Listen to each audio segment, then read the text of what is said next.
Hey guys, Dan Lotz here. I want to talk about learning cinematography through making films. And specifically, I'm talking about feature-length movies.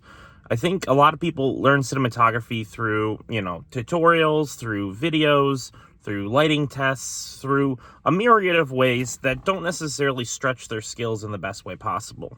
I've made over 25 movies, either myself or I've worked on them. I've collaborated on them. I've done cinematography. I've done editing. And the thing that I've learned the most is that learning cinematography is as simple as just slapping down a camera and seeing what works.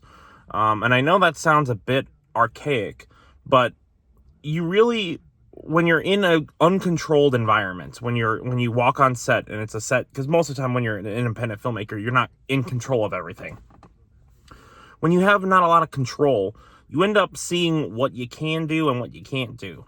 And I like to say that sometimes there's really only one way to place the camera, because you'll know what you need in the moment.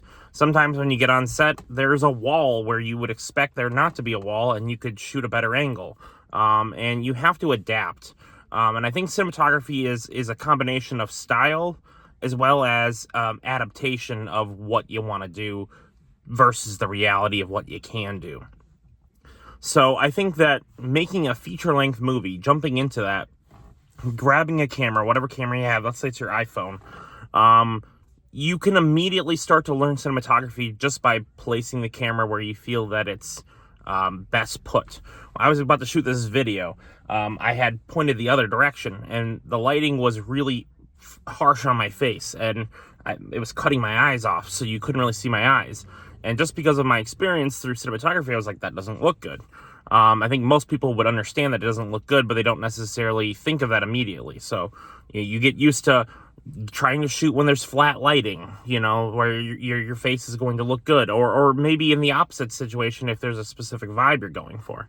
And I think making a feature-length movie and delving into it, learning the camera, learning the environments, learning how to have a cohesive aesthetic over a larger project is something you really can't learn in school, and it's not something you can learn in a tutorial.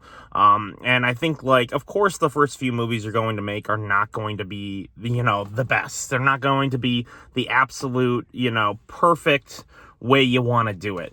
But I remember making our first film, me and Joel made a film called The Long Con. And I look back on that film with the cinematography and I say, yeah, we did pretty good. I don't think it was perfect, but I do think we did a pretty good job learning it through that moment. And, some simple tips can be like going and looking at movies. What do you like to watch? I know me and Joel, we picked out an aesthetic before we shot. We were like, hey, we really like the film Brick. So we studied the movie Brick, and we shot with angles that we felt were consistent with Brick. So we got similar focal lengths, similar color palettes, and we tried to mimic that style a little bit. And it maybe is not our best cinematography, but I think we took our biggest leap from going from short films where we had very little control because we'd always hire a cinematographer or get someone else, to trying to do it for ourselves for the first time. That was really us jumping in. Joel was straight out of college, and I was, just kind of like a self-taught filmmaker. That was the first time we really tackled cinematography, and I do think we did a really good job with it, and I was proud of what we ended up making. So that's one thing. And then I think also another thing is, repetition. You have to get good through repeated times of doing something. You're not going to immediately just do something and then be like, well, I'm now a cinematography, I'm Roger Deakins. That's not how it works. I've made, like I said, 25 movies. A lot of them have been self-shot. I used to say I was just a director, but as I've grown older, I've become more accustomed to shooting cinematography, just because it's really the only way for me to achieve a lot of my ideas, because I don't always have access to a cinematographer. I don't always have access to certain abilities, of other talented people at every time. Sometimes I just am limited to what I have in that moment, which is me and an actor. And I think the best and biggest leaps I ever made in cinematography always seem to come when I'm kind of by myself just shooting something. So if I was going to challenge you, what I would try to challenge you is say, make a feature film this month, make your feature film in the next 3 months. And if you do something like that, I do think you're going to end up learning a lot of skills about cinematography. So you have a great rest of your day, guys. I hope this video was helpful. Peace. Bye.